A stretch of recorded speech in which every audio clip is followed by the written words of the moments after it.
Welcome to the show, everybody. I have to admit, I'm stunned to be in the position today of having to tell you the following about what's going on in the United States.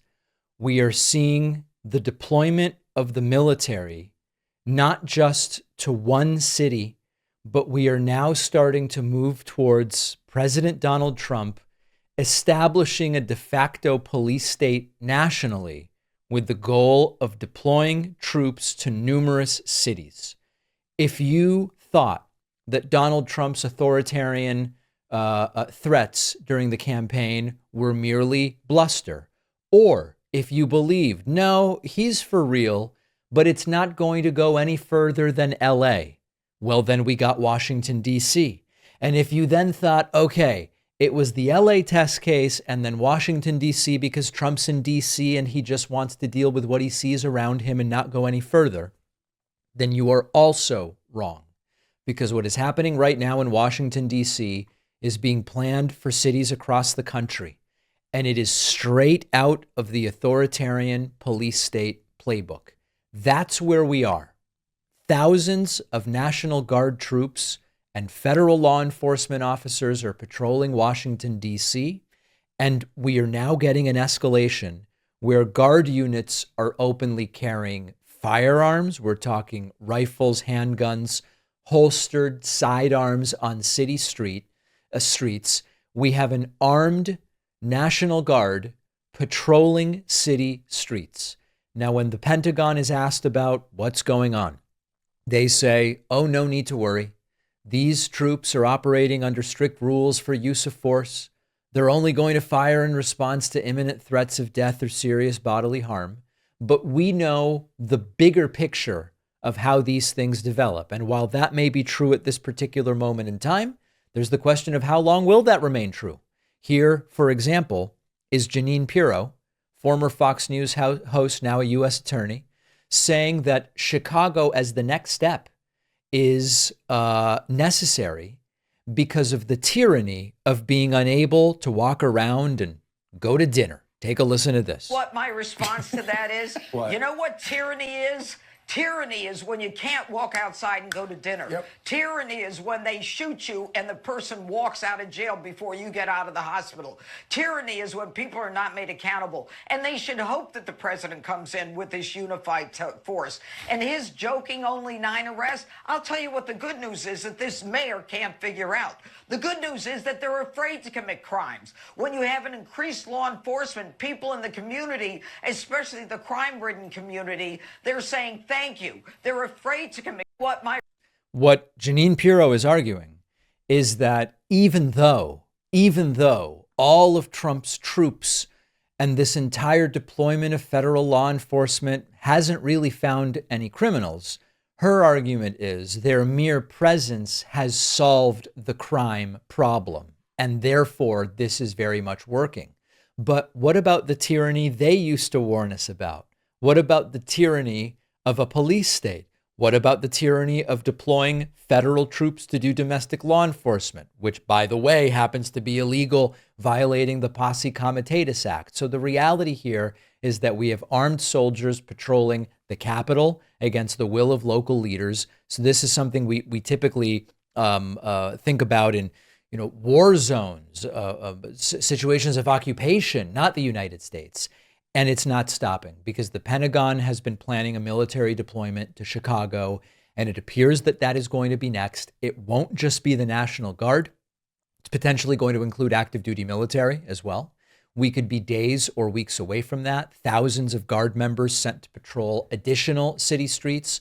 New York is on Donald Trump's own publicly stated list. He's floated Baltimore after getting into a spat with Maryland Governor Wes Moore, which, by the way, we're going to get to that a little bit later. Wes Moore said to Trump, come see the city yourself. Trump's response was, well, maybe I'll send in troops. Chicago Mayor Brandon Johnson says the city has reduced homicides by 30% in the last year. Robbery is down. Shootings are down without a single soldier on the street.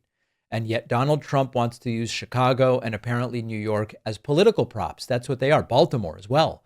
And he says, these are the targets. We're going to go after the crime. We're going to go after the homelessness. We're going to go after immigration.